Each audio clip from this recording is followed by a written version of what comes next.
Okay, so another lesson for Ezekiel chapter 40 at ang topic po natin, ang title ng ating pag-aaralan ay pinamagatan pong God is building something new. Yan. So, noong nakaraan, di ba, naalala ko yung new heart for a new beginning. So, gusto lang sigurong i-reiterate ng Panginoon sa atin na I am going to build something new in your life. Yan. God is building something new. So, there is beauty after ruin. No? Sa pagkasira, ay bubuo ang Panginoon ng magagandang mga bagay. God is building something new. Ezekiel chapter 40 verse 2, sabi po dito, in visions of God, He took me to the land of Israel and set me on a very high mountain. In visions of God, He took me to the land of Israel and set me on a very high mountain. Bakit kaya dinala ng Panginoon si Ezekiel sa kanyang vision sa isang mataas na bundok? Ezekiel chapter 40 begins the final section of Ezekiel, where God gives the prophet a vision of a new temple. Eto na. No, kung aaralin po natin ang eschatology or the last days, ay napaka-significant po nitong new temple na vision po na ito. Pero hindi na po tayo pupunta doon kasi ibang teaching po ang eschatology eh. It's mas malalim na katuroan. Pero this time po ay more on encouragement, no? To those people, especially to all our first-timers, mga bagong Christian natin na nakakasama po dito, 'di ba po? So God wants to encourage you today na anuman pong mga bagay na sinira ng kaaway o parang may mga question ka pa na left unanswered, this time kayang sagutin ng Panginoon. Okay? So God wants to encourage you na kahit gaano pa kapangit yung nangyayari sa buhay mo ngayon or gaano kapangit yung nangyari sa buhay mo, kaya pa rin pong gumawa ng magandang kwento ng Diyos. Okay? So, at this point, dito sa moment na to, Jerusalem had been destroyed. So, sira. The people were in exile, scattered and hopeless, and the old temple, the very center of worship, was gone. It was gone. So, to the people, it seemed like the end of everything.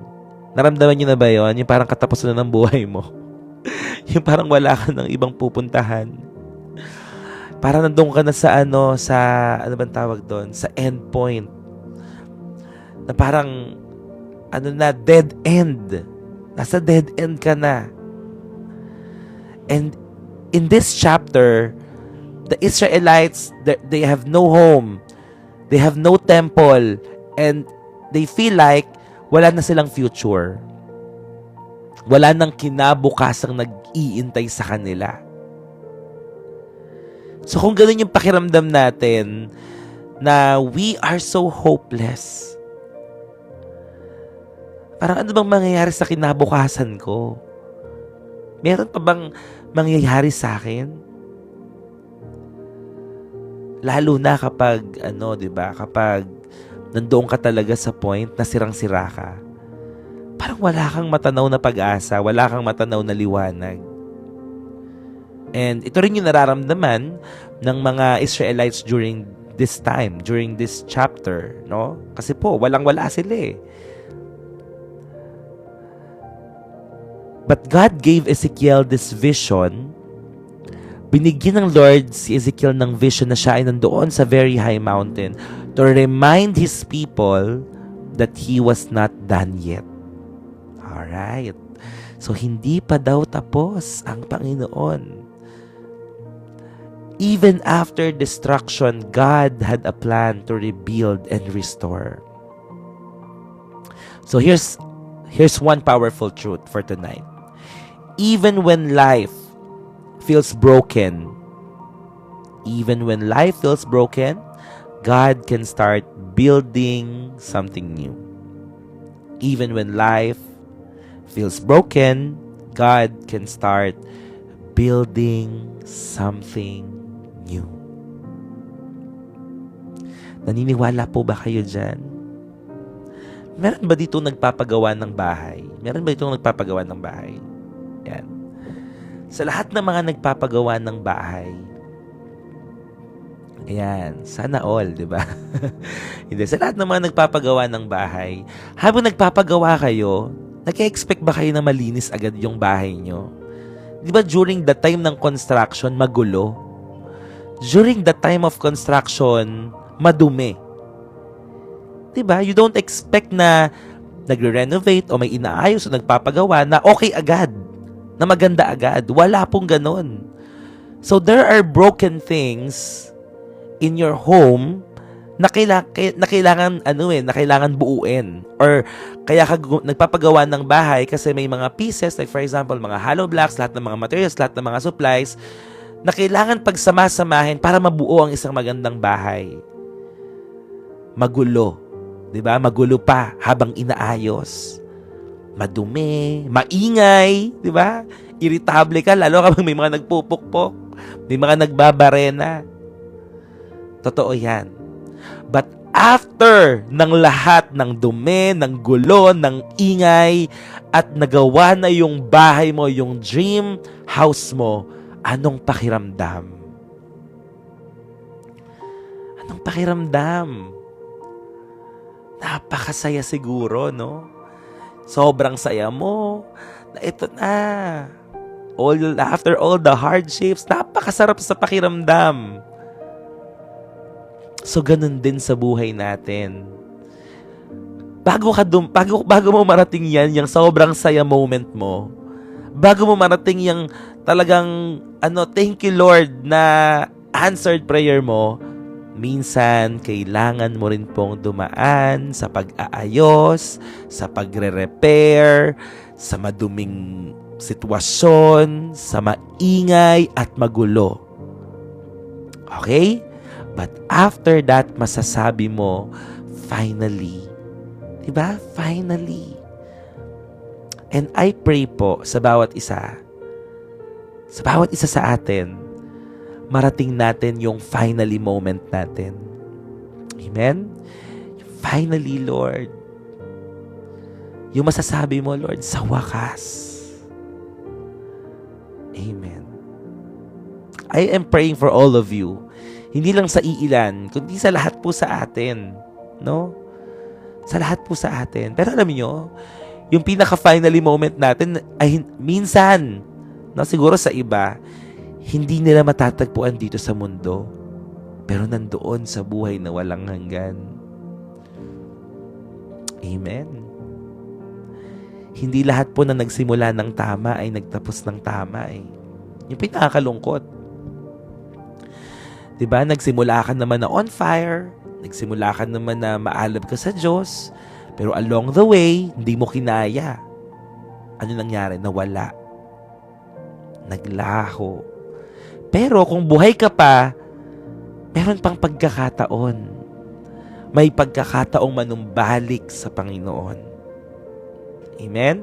At lalo na kapag sinimulan mo ng mali. Dahil kapag yung isang bagay isinimulan mo ng mali, kahit na anong pilit mo dyan, ang mali ay mali. Alam niyo yung lagi kong ina-example sa butones ng polo, di ba? Kapag sinimulan mo ng mali, ang pagsusuot ng polo, maling butones, yung dulo nun mali na rin. So, ano kailangan mong gawin? Simulan mo ulit sa umpisa at itama mo. Mga kapatid, hindi pa uli ang lahat. May pagkakataon ka pa na itama ang mga pagkakamali. Amen po ba? May pagkakataon ka pa. Amen. Failure is not fatal nga, di ba? Failure is not fatal. Ang kailangan mo lang gawin, balikan mo sa simula, tas itama mo. Amen. Itatama natin. This time, we will do it, hindi lang para sa sarili natin, kundi para sa Diyos. Okay? Isasama natin ang Panginoon, kapartner natin ng Diyos. Amen? Sa lahat ng mga bagay na ginagawa po natin. Alam nyo ang maganda kapag iniisip mong partner mo si Lord, Diba kapag partner mo, hindi mo yun lolokohin eh. Hindi mo yun pagtataksilan. Pero may mga naloko na ba dito mga business partner nila? Pero iba kapag ang partner mo si Lord. Diba? Iba pag si Lord. Hindi kanya lolokohin. No? I'm JIL po. Full gospel po. Amen. Si Lord dapat ang partner po natin. Hindi kanya lolokohin. Hindi kanya iti-take advantage. Okay, walang scam kay Lord. Amen. Walang budol kay Lord. Amen. So, ayan po. God is building something new. Ganda ng topic natin ngayon. God is building something new. Alam nyo, magtatapos na yung September. At bagong bagong buwan. Amen. At excited ako palagi sa bagong buwan. Parang pakiramdam ko, kapag may bagong buwan, may bagong gagawin si Lord doon sa buwan na yon. And we don't know kung ano mangyayari. Hindi naman natin alam ang future. Si Lord lang nakakaalam yan. Pero we have hope. We have this kind of hope na, Lord, whatever happens, Lord, and whatever happen, alam ko na may tinuturo ka lang sa akin. May tinuturo ka lang. Amen. We have hope. Amen. Amen. Amen. Wow! So, advance happy birthday sa lahat ng mga October babies. At syempre, magkita-kita po tayo sa anniversary ng JL Church Worldwide. Okay? Yun, ang dami mga October babies. Sige. Kapag simula na ng October, tsaka na tayo magtuturo about ano yung number 10 sa Bible. Ano ba yung biblical significance ng number 10? Kasi October is the 10th month of the year.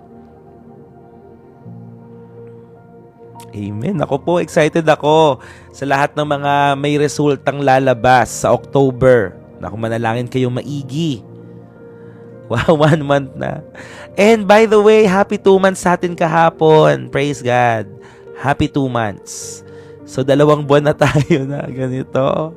Pagkakasama. Grabe. 2 months na yon. Grabe, no?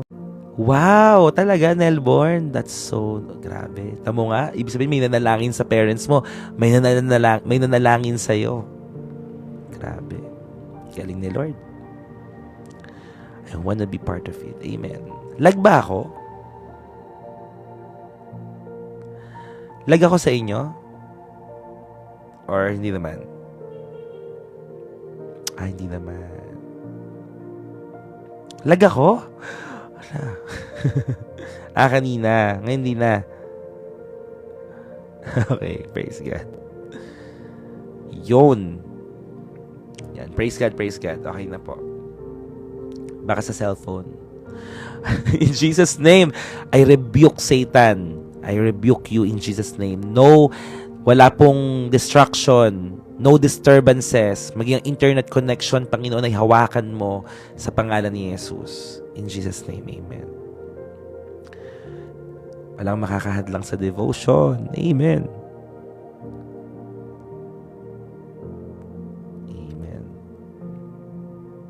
Yes, Ate Ann Albos, God bless you. God bless you sa laban niyo po. Okay, so 3 points for tonight's devotion. The first point, makinig at i-note at i-live comment. God restores what we think is over. God restores. God restores when. God restores when we think it's over. God restores when we think it's over.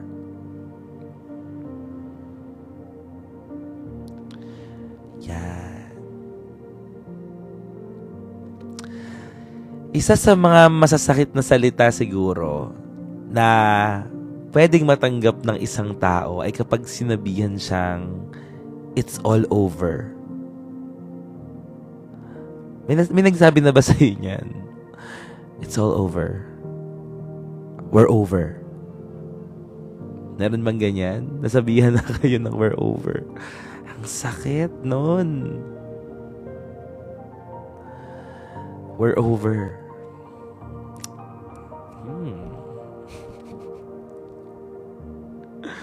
Yan ka na naman. Ayoko na nga ipagpatuloy kasi alam ko may masasaktan sa inyo.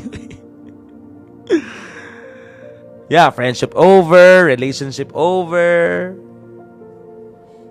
Okay, so ang dami na mga karanasan kung saan ang ibig sabihin kasi nito ay pagtatapos. May mga natapos na relasyon na walang closure.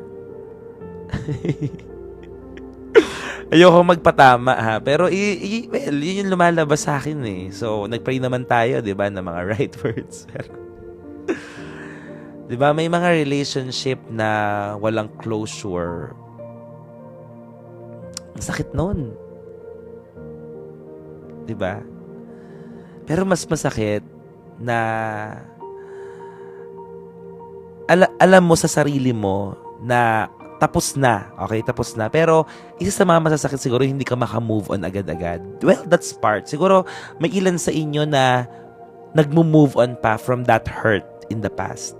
No? May mga hanggang ngayon, di ba? Hanggang ngayon, bumabalik pa kasi yung mga alaala. Babalik pa yung mga alaala, mga fresh pa siguro. Sabi dito, wag naman po siguro magpapamatay. Yeah, pero, well, okay, nauunawaan ko po, tao tayo. Okay, tao tayo. Meron isa na nagpapapray sa akin eh. Sabi niya, Pastor, ipag-pray mo na bumalik yung asawa ko. Hindi ko na lang alam kung sino ba yun sa inyo. Parang, Pastor, pag-pray mo ko na ibalik ni Lord yung asawa ko. Alam mo yun, may mga umaasa pa rin. Siguro, grabe yung ginawa ng asawa niya. Sinaktan siya, or pwedeng iniwan siya, niloko siya, nang-chat siya. But I admire yung nagpapapray sa akin na yun. I'm sorry dito din po. Ngayon lang ba yan? Ngayon lang. I admire that faith, no? Na Lord, na ipag-pray niyo po ako na maibalik yung asawa ko. Ibig sabihin, she is still hoping. Diba? She's still holding to that, sa kanilang covenant. Andun yung faithfulness. Kasi kung iba yon, di ba? Isipin mo, kung nagtaksel yung asawa mo, huwag ka nang babalik dito. We're over. Di ba? We're over. Iba-iba tayo eh. Iba-iba. But, itong point 1 kasi, na nagsasabi na God restores when we think it's over. Ibig sabihin, yung akala mong tapos na. Yung mga akala mong wala nang mangyayari. Akala mo na hindi na magkakaroon ng katuparan. Kaya palang i-restore ng Lord yun, no? Kasi tayo, iniisip natin, sige, kung kaya lang, okay? Yung parang, may chance pa. Sige, kaya ni Lord yan. Pero ito, na sinasabi, God restores when we think it's over. Yung akala mo talaga, wala na tong chance. Okay? Yung wala nang kahit na pise ng pagkakataon. Meron pa pala. Kung meron tayo na mga pangarap na kinalimutan na, diba? Parang sabi mo, para sa pamilya ko na lang tong ginagawa ko, kinalimutan mo na yung mga pangarap mo. God can still restore pala, no? Yung mga bagay na kinalimutan mo, yung mga bagay na tinalikuran mo, lalo pa kung ginawa mo yan para sa Diyos, meron palang pag-asa pa na mangyari. Pwede palang magkaroon ng kaganapan pa yun. Grabe si Lord, no? Kasi during this time, the exiles, they thought that parang, the story was finished. It's already done for us. But God gave Ezekiel a future vision to show that despair is not the final chapter. Despair is not the final chapter. Amen. So when we feel like everything is falling apart, okay, if you think everything is falling apart, God is already preparing a comeback. Amen. You claim that, claim mo yan. Yung mga setbacks mo, yung mga failures mo in the past, yun pala ay inihahanda ka lang ng Diyos for your comeback. Merong isang quotation na nagsabi before na yung mga setbacks daw natin is God's platform for our comeback. Amen? Our setbacks are God's platform for our comeback. Kaya hindi nangyari sa'yo kasi iba ang entabladong para sa'yo. Do you get my point? Hindi kasi para sa'yo yan kasi hindi yan yung mas maganda. Ito palang isa na to. Napaparating pa lang sa'yo. Amen? Meron ka bang in-apply ang trabaho, hindi ka natanggap? Iyak ka ng iyak? Nagtampo ka pa sa Lord? Tapos di mo alam, may mas maganda palang ibibigay sa'yo ang Panginoon. Diba? Ano pa? Broken relationships. O, may mga natatawa dito, diba? Sige, balikan nyo yung dati. Pagtatawanan nyo na lang talaga yan. Diba? Sino dito yung halos magpakamatay dahil sa maling pag-ibig? Meron ba dito yung halos magpakamatay na ayoko nang mabuhay. Wala nang pag-asa itong buhay ko. Pero ngayon, tingnan nyo, buhay pa kayo. Nakikinig pa kayo ng live stream. Di ba? Lumuluhod ka pa, wag mo akong iwan. Nagmamakaawa ako sa'yo. Di ba? Iyak-iyak ka pa, gulgul ka pa. Kala mo hindi mo kaya. Nakakahiya. Oh no. Pero ngayon, look, tingnan mo. O, diba? Ngayon, mas okay ka. No? Buti na lang niligtas ka ng Diyos sa maling tao. Diba? Kasi kung nagpakatali ka, talagang binigay mo lahat, ay dako, mas madudurog ka lang. Kaya buti na lang, diba? Inalis niya tayo sa mga maling tao. How about yung may mga bigong mga pangarap? May mga pangarap ba tayo na gusto mo sana ganito, kaso nagsakripisyo ka, hindi nangyari? Mga kapatid, your job, your relationships, your dreams, God's restoration plan is greater than your ruin. God's restoration plan is greater than your ruin.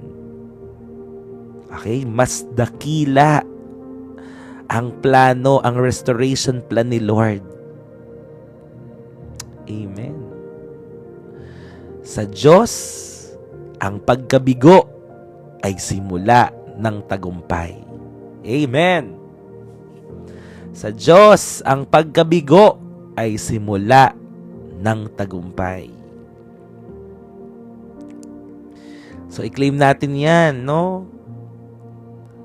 Sige, akala mo tapos na. Sige, akala mo wala nang pag-asa. Magugulat ka isang araw. Binuhay ng Diyos ang mga pinatay ng kaaway. At may magugulat ka dahil yung mga bagay na nakalimutan mo na parang pag dumating sa'yo, magugulat ka, ha? Parang nakalimutan ko na to, pero binigay pa rin ni Lord. Ganun siya eh. May mga panalangin ka nga, hindi mo pa pinapanalangin, binibigay na ni Lord eh. Amen? At may mga patay siyang binuhay, paano pa kaya yung mga pangarap mo? Amen.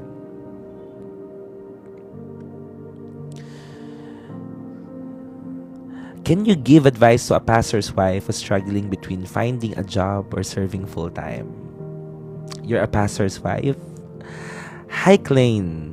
Yan. Alam mo, bilang isang pastor's wife, o bilang isang pastor ang asawa mo, nakikita ng Diyos lahat ng mga sakripisyo niyan.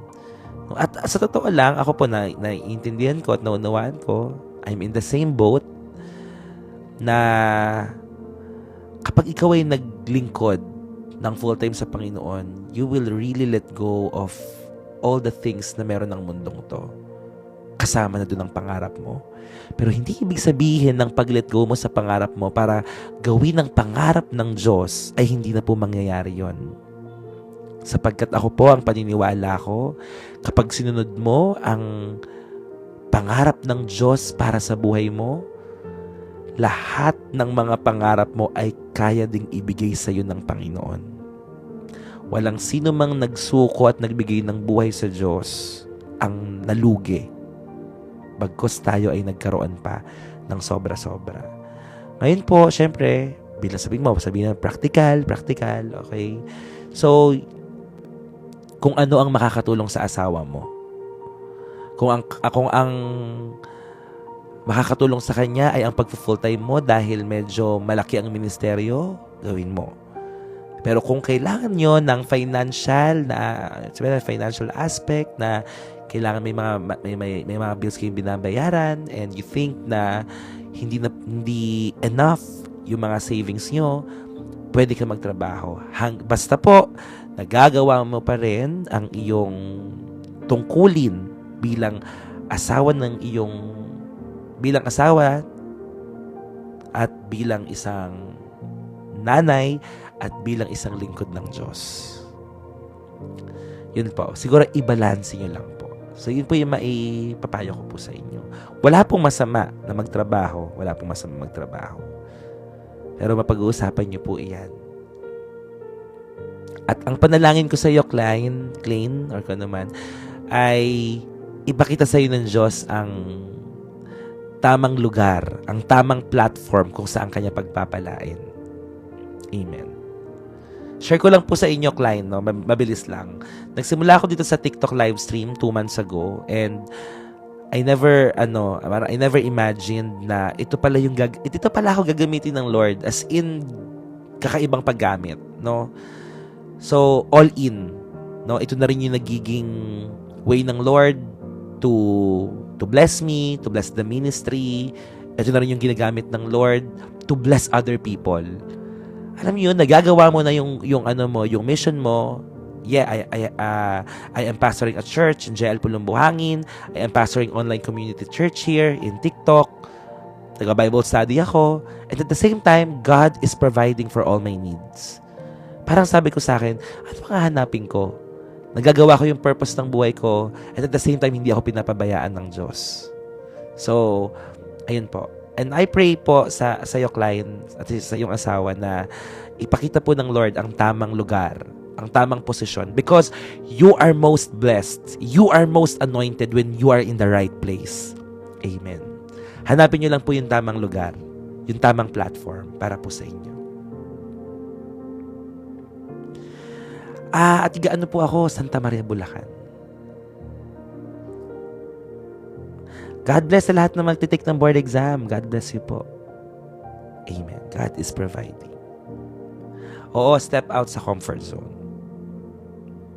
Amen. Basta may Lord ka talaga, buhay pa, wala ka dapat ipag-alala. Amen po.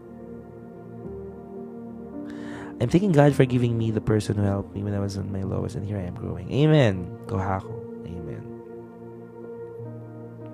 Yes, meron kaming GC, lahat ng mga board exam takers. So, pwede kayong mag-join doon. Sama kayo. Punta kayo sa link na to. Harold Nicolas Cruz. Tapos yan. Punta kayo doon sa GC para maipag-pray namin kayo. Lahat ng mga board exam, mag-take ng board exam, licensure exam, kung ano mga exam yan, go, punta kayo sa link. Kahapon ako nagpagupit. Nung Saturday. Ano advice sa amin mga kabataan? Mga kabataan, ang advice ko sa inyo, maglingkod kayo sa Panginoon.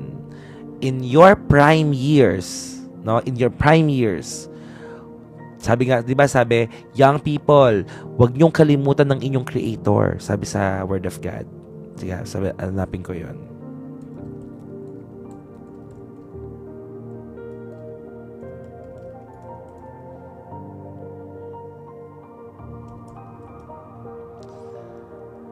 Yan.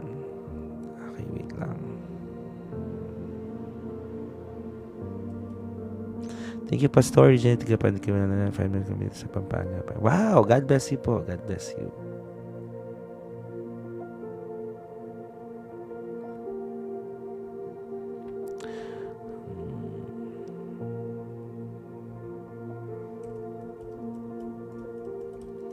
Nasa Pampanga. Saan po kayo sa Pampanga?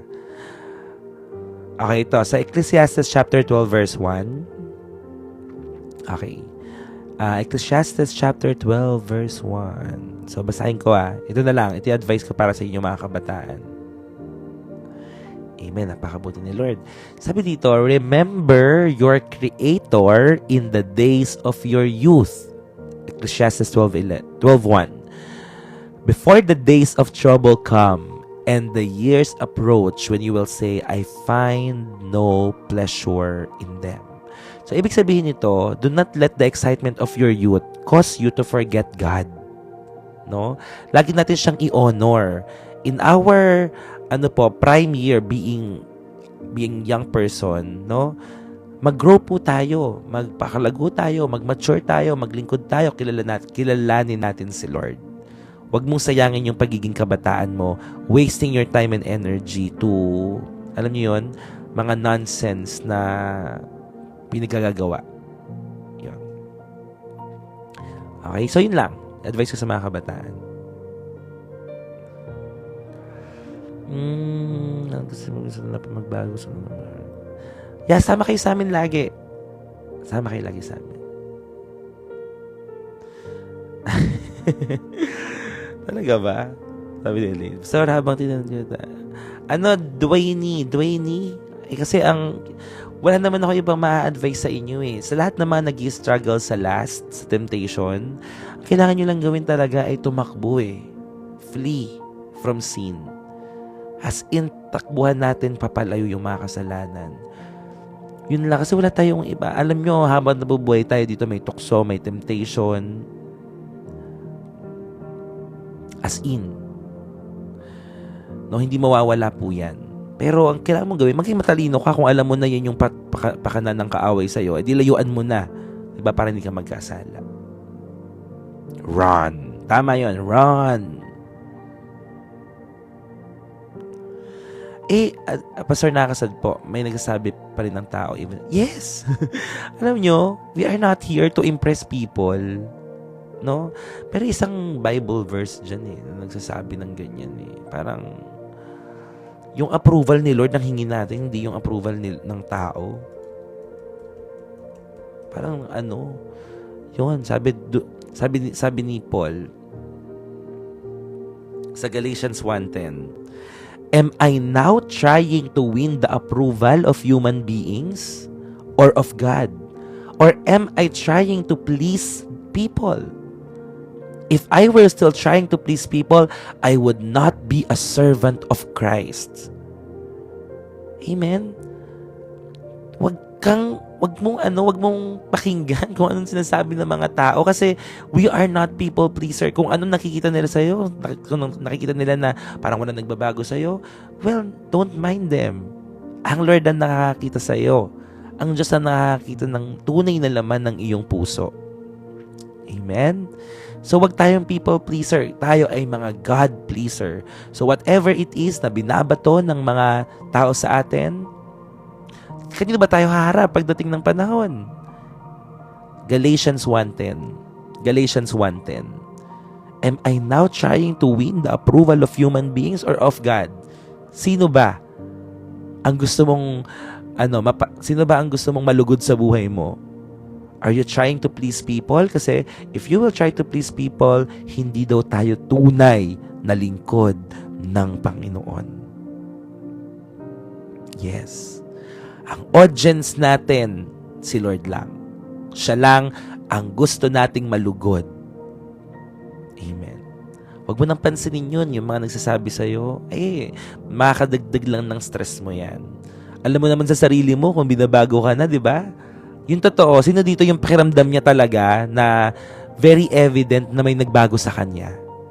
Meron ba dito? Yung talagang simula nung umattend siya ng live stream, talagang there is something na nagbago sa kanya. Very evident yung pagbabago. Yung totoo po, ayan. Ayan. O di ba? Marami. O sabi ng anak ko, nagbago na ako. O di ba? Mararamdaman nyo yan eh. At kung nararamdaman nyo na may nagbabago na, that's a good sign. That's a good sign. At kung sabihin sa inyo ng mga tao na, uy, parang walang nagbabago sa inyo, well, hindi naman sila tayo eh. Di ba? At ulitin ko lang, sa Diyos po tayo haharap. Yes. May nagbago na po talaga malaki. Focus our goal to God. O, di ba? Napansin nyo yun sa sarili nyo na may nagbago talaga. Kasi meron talaga. Alam nyo, ako na rin magsasabi sa inyo, may nagbago talaga sa inyo lahat. Kasi before hindi naman kayo umaattend sa mga ganitong gawain, 'di ba? Ba't kayo nandito sa TikTok? 'Di ba? Para may entertain kayo. 'Di ba? Ganyan naman yung gusto natin. Pero ito tayo ngayon. Araw-araw na binabago ng Diyos. Amen. So, magpasalamat tayo sa Panginoon kasi siya yun eh. Siya ang nagbago sa atin. Amen. O, di ba ngayon nga, nakakapag-fasting ka? Dati ba, nagagawa mo ba yan? Di mo naman nagagawa mag-fasting dati eh. Pero ngayon, nagagawa mo na. Bakit? Kasi mahal mo si Lord. Kasi gusto mo na mas maranasan pa siya. Gusto mong mas makilala pa siya. Kaya nagsasakripisyo ka. Dati, hindi ka marunong magsakripisyo. Ngayon, natutunan mo na magsakripisyo.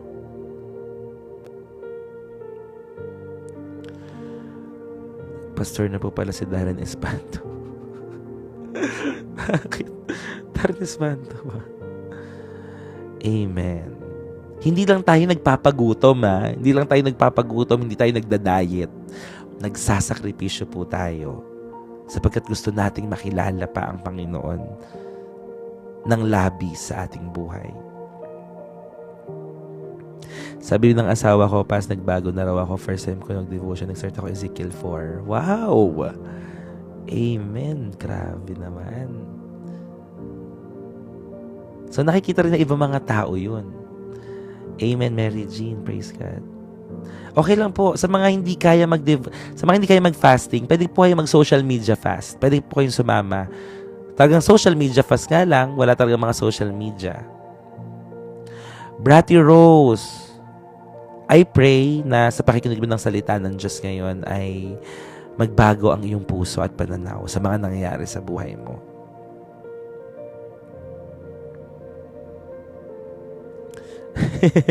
Sabi ni S. Closet, nandito lang naman ako para mag-mine pass. Nung dumaan ka, natuto ako manatili dito. Miner, no? Mga miners. Hello, Pastor Harold. Nasa UAE na po ako last one. Kaya ko po kayo last nakita sa... Oh, hello. Sino dito si Shai? Shai, hello. Sinong Shane yan? Si Shane ba to? Shane Ranuco ba to? Oo ba yan, Shane?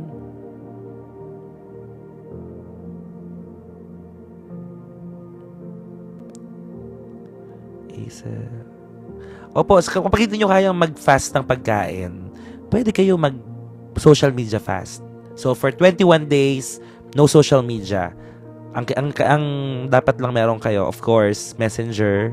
Tapos, siguro itong TikTok, para po nakakanood kayo ng live. Pero after nun, wala na ulit. Ganun lang po. Nakatawa naman si Shay. Kasi dati sa JL bagbagin ako eh. Nakatawa.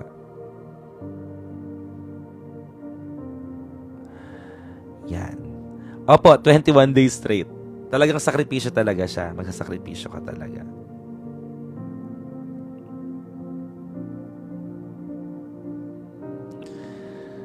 Hoy, Shane, ikaw ba talaga yan? Shane Ranuco. Isa yan sa mga kasamahan namin dito sa sa church before. Kung siya si Shane. Yan, try nyo. Okay, so number 2 na tayo. Tuloy-tuloy na, okay? Second point, God is a God of order and holiness. Dati scroll ako sa TikTok. Number 1 po, God restores when we think it's over. God restores when we think it's over. And the second point, God is a God of order and holiness. God is a God of order and holiness.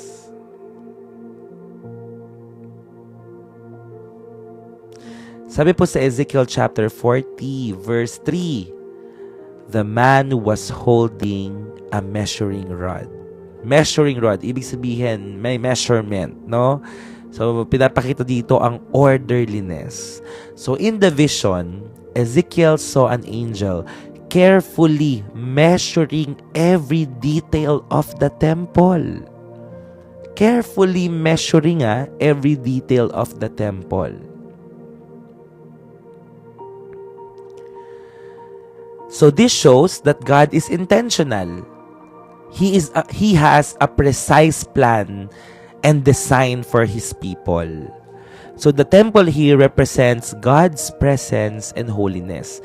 And God wants His people to live according to His standards and not the world's. Okay? So ito po ay paalala lang din po sa ating lahat about sa worldly standards. Hindi porket nakikita natin na lumalabas sa TV. Lalo na po, alam nyo, dumami po yung mga sirang pamilya nung time na nauuso sa mga telenovela yung mga hiwalayan, yung mga temptation of wife, ganito, ganyan. Parang kung ano yung nakikita sa television ngayon, kung ano yung napapanood, ganun yung ginagawa, and they think na it's a normal thing. When in fact, it is not. No? Kasi, bakit? Kasi nasa mainstream nasa media. At yan po ang isa sa mga ginagamit ng kaaway. Ang media. Para po tayo ay lokohin, linlang. Ito yung mga palabas ngayon, di ba? Kahalayan, tama yan, patayan, divorce. Parang minumulat nila ang mga tao na okay lang na ganito ang gawin. Pero hindi ganito ang disenyo ng Panginoon, mga kapatid. Hindi po ganito ang disenyo ng Panginoon. Huwag po tayo mabulag na porket okay lang na ginagawa ng marami, na napapanood sa TV, ay okay na rin po sa ating gawin bilang mga Kristiyano. Mga kapatid, ingat-ingat po tayo. Bantayan niyo po ang inyong mga anak. Bantayan niyo ang inyong mga mahal sa buhay. No, you always ask the Lord, Lord, ano po ba ang dapat kong gawin? Are there areas of your life that need to align with His holiness? Baka minsan nakakagawa ka na ng mga bagay na walang kabanalan.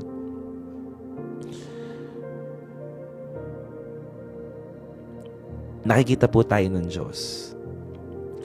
Just as the temple had order, our lives should reflect God's order and purity. God's order and purity. Totoo, pasama ng pasama ang mundo. Yes, sharing the gospel din po yun, break even.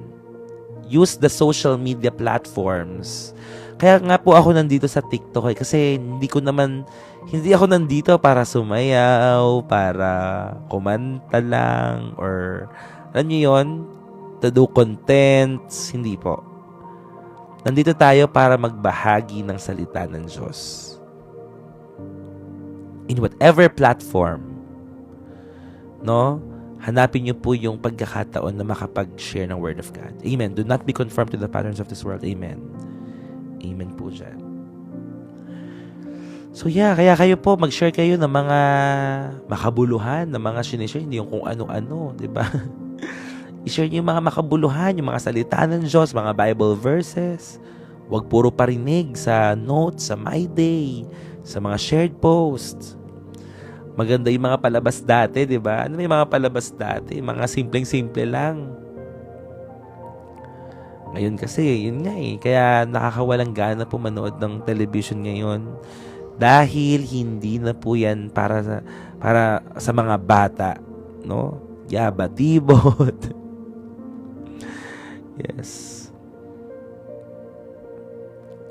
Hello, Mikes! Yun. Hello po, Ann Curvis online. Ba't niyo ba ako binobola ngayong gabi? Kanina pa kayo bola kayo ng bola. Anong kailangan niyo ngayong gabi? Natawa ako, sabi niya. Ilang taon na kami hindi nanonood ng ganyang palabas ng mga anak ko. Humanap kayo ng tamang pinapanood. Ipapanood nyo sa mga anak nyo yung Superbook. Okay? Papanood nyo sa mga anak nyo yung Superbook. Kapag beginner ka, magsimula ka. Darren Espanto. Ano tawag dito? Sa Gospel Books muna. Gospel Books. Matthew, Mark, Luke, John. Okay? Matthew, Mark, Luke, John. Panoorin nyo rin yung Chosen. Kung ano kayo, kung gusto niyo manood ng mga series sa Netflix. Chosen. Yon, favorite ang Superbook. Wow, talaga. That's nice. Ang ganda ng Chosen po. Yan. So, pumili din kayo ng mga bagay na lagi nyo pinapanood. Okay? Basta sa atin lang, let us always value order and purity, holiness ng Lord. Okay, dapat lagi lang nasa order. So, paano natin malalaman yung order? Kapag lagi tayo nagbabasa ng salita ng Diyos. Kasi, sabi nga, di ba, faith cometh by hearing and hearing the word of God. Hindi ka magkakaroon ng pananampalataya kung hindi ka nakikinig ng salita ng Diyos. So, paano ka matututo? Makinig ka ng salita ng Diyos para magkaroon ka ng pananampalataya. At lahat ng mga binabasa mo sa salita ng Diyos, i-apply mo sa buhay mo. So, hindi tayo mga hearers, kundi mga doers ng salita ng Panginoon. Amen. No, kung mahilig kayo sa mga horror, may mga bad spirits. So, wag daw kayo manood ng mga horror movies, sabi ni Ate Rose. Malaman sobrang grace and mercy and love. Amen. So, okay. So, next. Bago matapos sa number 2. Yon, maganda yan. Kung si Lord ang nagdidisenyo ng buhay mo, tiyak na maganda ang kalalabasan. Basta hayaan mo lang siya na manguna. So, ang priority natin mga kapatid ganito. Okay? Know your priorities. Ano yung number 1 priority mo in life? Your first priority should be or must be your relationship with God. Okay? Pwede yung bang i-live comment? Relationship with God. Number 1 yan. Okay, top of the list. Number 1 si Lord. Relationship hindi ko sinabing ministry. Ibig sabihin, magkaiba ang ministry, magkaiba ang relationship. Hindi porket active ka sa church ay may tamang relasyon ka sa Diyos. Hindi porket laman ka ng simbahan ay may tamang relasyon ka sa Diyos. Iba yon. Okay? Ang relationship with God is you are talagang nagsisika naglalaang ka ng time sa Kanya sa pamamagitan ng pananalangin at pagbabasa ng salita ng Diyos. That's the first. The second priority is of course your family. Okay, your family. So, sino yung family mo? Yung asawa mo, yung mga anak mo. Okay, that's the second one. Your family. So, sila. Okay? Tapos, after ng family, okay, anong susunod dyan? Siyempre, ang pag-aaral at pagtatrabaho. Alam nyo, like kung hinuhuli yung ministry Alam nyo kung bakit? Kasi hindi magandang patotoo na napaka-active mo sa church, pero bagsak ka sa pag-aaral at bagsak ka sa pagtatrabaho. Na parang hindi ka na nagtatrabaho. Okay? Third, work or study. Ito pa ay personal ko Pwedeng pagpalit-palitin nyo yan. Pero, syempre, number 1 si Lord. Pero, ganun po kasi may mga tao po na very active sa church. No, very active sa church. Wala namang masama, 'di ba? Syempre, yun naman yung goal natin, makapaglingkod sa Panginoon eh. Pero kailangan balanse lahat 'yan. Hindi pwede na sobrang active ka. Alam niyo ba na mayroong mga tao na parang ayaw nang mag-aral. Buti nga sinabihan ako nung professor ko nung fourth year college ako na sabi niya, tapusin mo na yung pag-aaral mo kasi kung hindi ako napigilan niya, mag-i-stay na ako sa church, di na ako magtatapos ng pag-aaral. Yeah, busy in the kingdom but not busy for the king. So, yun. So, unahin natin si Lord, our family. Our family is our first ministry. Hindi pwedeng active ka sa church na papabayaan mo yung family mo. Our family is our first ministry. And third one, work, study, and then ministry. But, okay, ito naman po ang sabihin ko sa inyo. Hindi mo pwedeng i-excuse Renz. May mga pagkakataon. Ngayon, kung alam mo na nakakatulog ka habang nagdadasal ka, huwag kang humiga habang natutulog. Okay? Kasi alam mo na nakakatulog ka pag nagdadasal ka eh. So, kapag magdadasal ka, nakatayo ka na. Okay? Or nakaupo ka, nananalangin ka. Okay? So, lahat naman tayo naranasan yan. Huwag ka mag-alala, hindi ka nag-iisa. Guilty rin ako, okay? Guilty tayo na. Ba't mo kasi pinin-birth ko talaga eh? Nabuking tuloy. So, may mga time lalo sa pag sobrang pagod. Alam mo yun, parang, Lord, thank you so much. Ganun na. Tapos, kinabukasan na yung amen. Sorry, Lord. Alam mo, may mga ganun talaga mga moments. Okay, guilty. Hindi tayo mga hypocrites dito, di ba? So, sabi natin dito sa space na to, pwede tayo magpakatotoo. Okay? Walang judgmental. Walang panghuhusga. Okay? Tao tayo lahat. Okay? Tao lang tayo. Tama yon, tao tayo. Guilty rin ako dyan. Sa work ngayon, natok tayo. Kahit nakaupo ako, nakatulog ako. Kaya lumayan. O yan. So kung alam nyo na nakakatulog kayo pag nagpe-pray, di wag ka nang humiga. Okay? Or mag-inot-unot ka muna. Ganyan. Kasi naman. Ayun. Okay? So okay na tayo sa number 2. Number 3 na tayo. Nakangati talaga yung dito ko. Ano kung bakit? Ito buon to.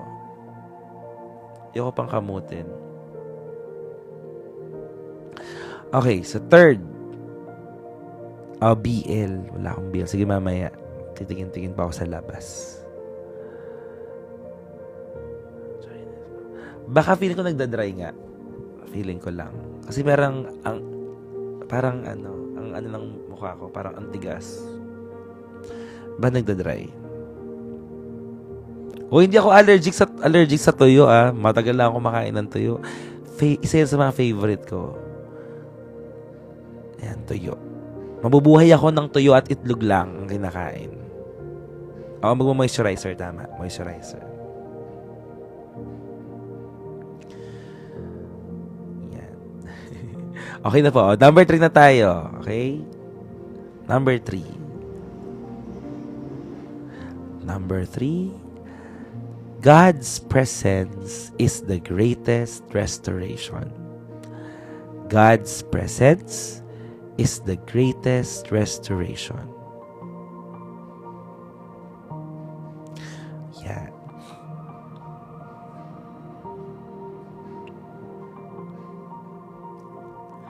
Maganda rin yung sinabi ni Sasha. Sabi niya dito, teach us to do devotion on our own.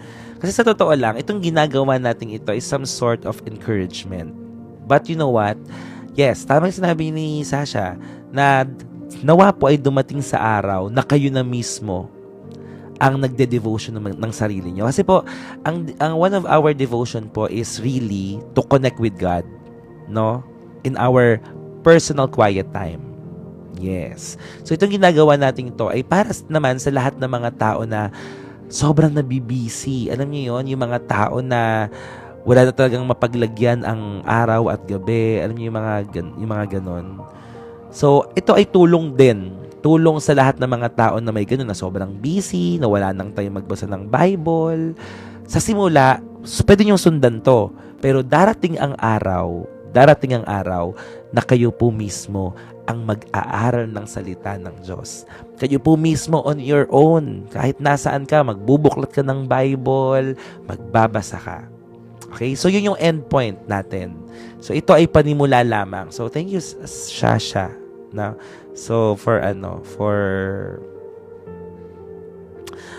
commenting. Tama ba? Sa pag-comment. Okay, so ako po ay siguro makakasama nyo ako in your parang early days as believers. Hindi pa din po kasi isa sa pananampalataya. Opo. Amen. Do my own devotion. Yan. So, yan po. So, number 3. Saan na tayo? 3. Pagdatihan, Pastor, welcome pa din naman kami. Opo naman, syempre, welcome pa rin. Kasi ito ay talagang nakakatulong naman kasi sa atin eh. Wala namang masama sa pagdalo sa mga ganito. Nakakatulong sa atin itong mga pag-aaral ng salita ng Diyos. Kahit kanino ka naman makinig, may matututunan ka eh.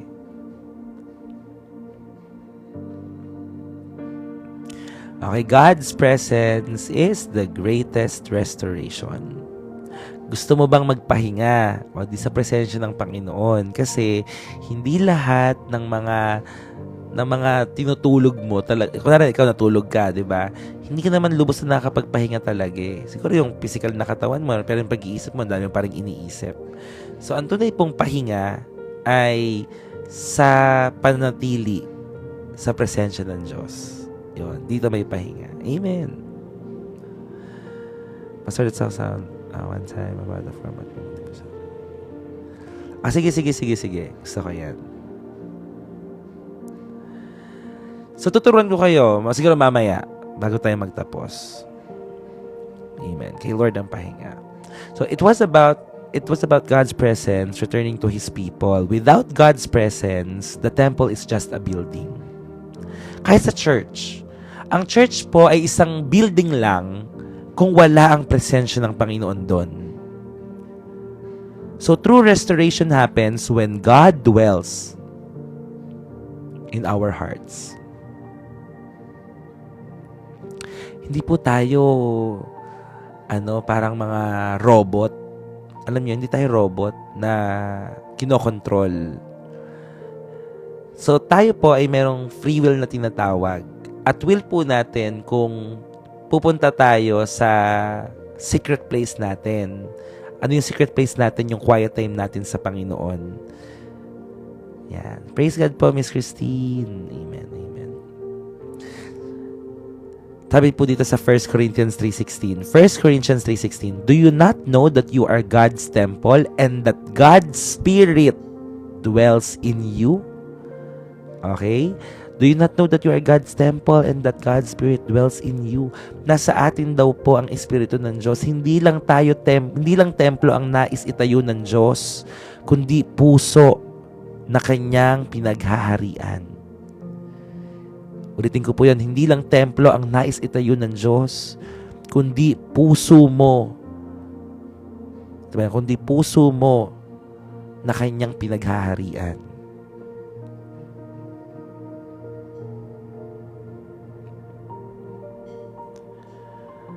So mga kapatid, make our lives a dwelling place for the Holy Spirit. Imbitahan po natin ang Holy Spirit lagi sa ating mga buhay, sa ating mga puso. Ito pong gusto kong sabihin sa inyo. Seek relationship over religion. Seek relationship over religion. Hindi po tayo maliligtas ng relihiyon. Ang relasyon po natin sa Diyos, kung tinanggap natin siya sa ating mga buhay, puso bilang Panginoon at tagapagligtas. Seek relationship over religion. Okay? Mas mahalaga may relasyon ka sa Diyos. Dapat kilala ka ng Diyos. Dapat pagdating natin sa langit, sabihin niya, Harold. Hindi naman niya sabihin, well done, my good and faithful pastor. Well done, my good and faithful attorney. Hindi niya sabihin yun. Well done, my good and faithful engineer. Hindi po. Sasabihin ni Lord, pagdating ng araw nakaharap natin siya, well done, my good and faithful servant. My good and faithful servant. Dahil naglingkod ka sa Diyos, not because of religion, but because of relationship. Masarap pong maglingkod kapag alam mo na may relasyon ka dun sa tao eh. 'Di ba? Masarap maglingkod kahit nga minsan, kahit na hindi ka bayaran eh. 'Di ba? Pero gagawin mo pa rin kasi may relasyon ka eh. Handa kang magtrabaho ng libre. Kung talagang kailangan. Napanood niyo ba yung isa sa Napanood niyo yung, kanina ko lang napanood yon na isang documentary ni Cara David. Kung napanood niyo, kung lumabas yun sa timeline niyo, na sa isang lugar, I don't know kung saang lugar yon. So, bawat bahay ay merong duyan. Yan si Chan of Dodd niya. Bawat bahay doon sa lugar na yon ay merong duyan. Ay, talaga, Chan. That's nice. Alam niyo kung bakit may duyan? Kasi daw, doon sa lugar pala nila na yon, malayo ang ospital. At kapag may sakit at karamdaman, doon nilalagay sa duyan. At doon sa duyan na yon, bubuhatin yun ng mga tao. No? Isasabit yun sa parang isang kawayan. Tapos andun yung duyan, tapos may karga-karga nila yon. Pababa ng nayon, dadalhin sa ospital.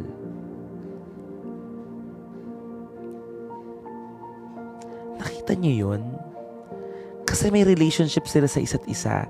At ang iniisip nila ganito. Kasi kapag dumating sa pagkakataon, tinanong ni Cara David ba't nyo ginagawa yan? Magkano bayad nyo? Wala daw bayad. Libre.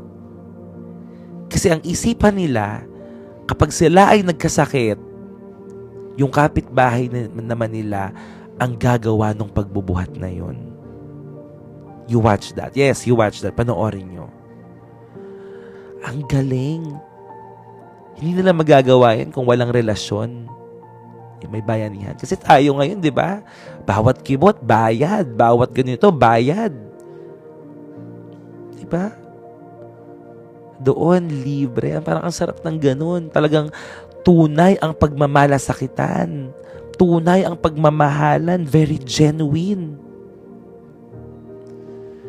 Grabe. Tayo kaya, no?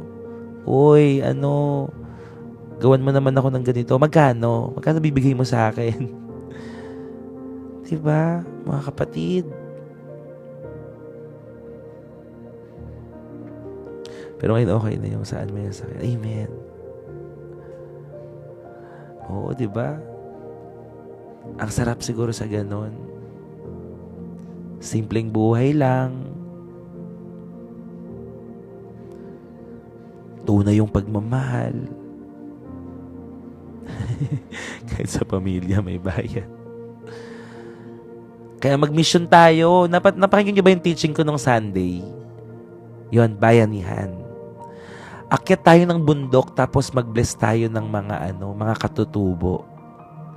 Nandito ba si Crisel? Oo, sama tayo. Mag-organize ako maybe September or December. Ay, thank you, Riri. Thank you. Exciting yun. Oh, diba? Grabe yun, Miss Jen.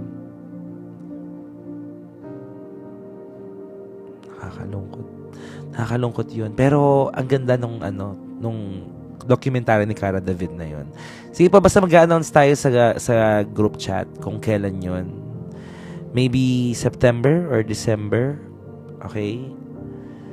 So, sama po kayo. At doon sa mga, of course, nandiyan naman ang mga kaibigan po natin na nagsasabi na since hindi nila kayang magpunta talaga, but still, they want to give their support.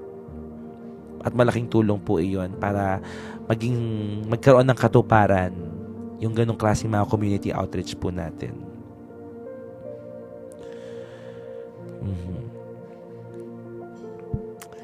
Okay, so yun po yung tatlo. Number 1, God restores when we think it's over. Number 2, God is a God of order and holiness. Number 3, God's presence is the greatest restoration. Yan. So, if you feel like you're standing in ruins today, remember, God is building something new, and all you need to do is to trust His design. Okay? Magtiwala ka sa design ng Lord sa buhay mo. Huwag mo ipilit yung gusto mo. Pangalawa, God is a God of order and holiness. At bilang pagtatapos, ito, Haggai chapter 2 verse 9. Ito na yung last. Haggai chapter 2 verse 9. Pakinggan nyo. Ang ganda. The glory of this present house will be greater than the glory of the former house. Ulitin ko po. Haggai chapter 2 verse 9. The glory of this present house will be greater than the glory of the former house. Mas maganda yung ngayon. Mas maganda yung paparating pa kesa yung mga nakaraan. Amen. It will be greater. It will be better. Amen. For the glory of God. Praise God. So that's Ezekiel chapter 40. Amen. Thank you, Lord. Chapter 40. God is building something new. Amen. Pinulido ni Lord. Yeah. Furnish na furnish yan, ha? May yan, may finishing touch ni Jesus. Amen, amen, Hannah G. Praise God. Sige po, tayo po lahat ay manalangin. Hallelujah, Lord. Thank you, Jesus. Hallelujah, hallelujah. We praise you, we glorify you, we honor you.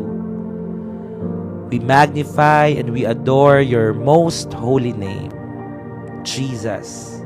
The name that is above all names. No other name like you, God. Kami po ay nagpapasalamat, nagpupuri sa iyong mga bagay na ginawa ngayong araw na ito. Especially sa amin po mga devotion, O God. Salamat sa patuloy mo pong pagtuturo. Salamat po sa patuloy mong paghatak sa amin, papalapit sa iyo. Salamat po sa aming relasyon. Salamat po, Panginoon. Salamat po dahil sa gitna man po ng pagkasira, Panginoon, nandiyan ka para magtayong muli. At yung mga bagay na itatayo mo ay mga bagay na mas dakila at higit kaysa sa nakaraan. Ayusin mo po, Panginoon, ang aming mga puso. Ayusin mo ang aming mga buhay at ang aming pananampalataya sa iyong kalooban, Panginoon. Pagpalain mo po kaming lahat. Hayaan mong ikaw ang maging pundasyon ng lahat ng mga bagay na aming ginagawa. Sa lahat ng mga bagong bagay na gagawin mo at itatayo mo sa amin, dalangin ko po, dakilang Diyos, na ang mga bagay po na ito ang patuloy na mag-ugnay at magpalapit ng aming relasyon sa iyo. Hindi po kami mabubulag ng mga pagpapala. Hindi po kami mabubulag ng mga bagay na kayang ibigay ng sanlibutan ito, sapagkat ang nais po namin ay makasama ka sa buhay na walang hanggan. Yun po ang aming purpose. Yun po ang saysay ng buhay na ito. Ang makapiling ka namin dyan sa kalangitan, Panginoon. Ikaw ang aming gantimpala.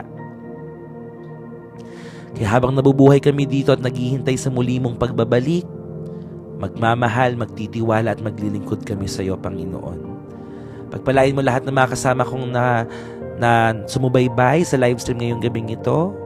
Lord, whatever it is, Lord, mga broken things sa kanilang mga buhay, God, gamitin mo ito, mga broken pieces na ito, to build something new, O God, in Jesus' name.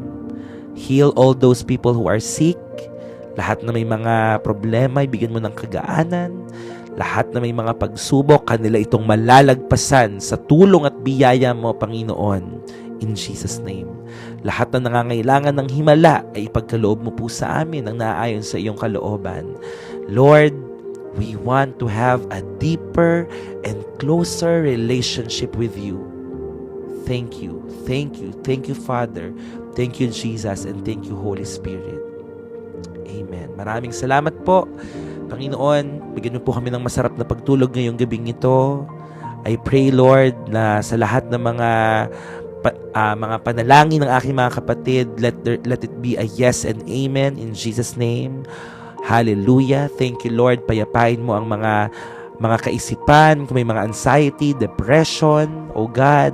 Palayain mo sila sa lahat ng mga trauma in the past, O God. And open doors of opportunities for all of us. God bless our businesses, lahat ng mga trabaho po namin, Panginoon. Salamat. Thank you, God, for this night. Pinagkakatiwalaan na po namin sa iyo ang lahat. Balutan mo po kaming lahat ng iyong banal at makapangyarihang dugo sa pangalan ni Jesus. Maraming salamat po. And to you, Lord, we give all the glory, honor, and praise. In Jesus' name we pray. Amen and amen. Praise the Lord.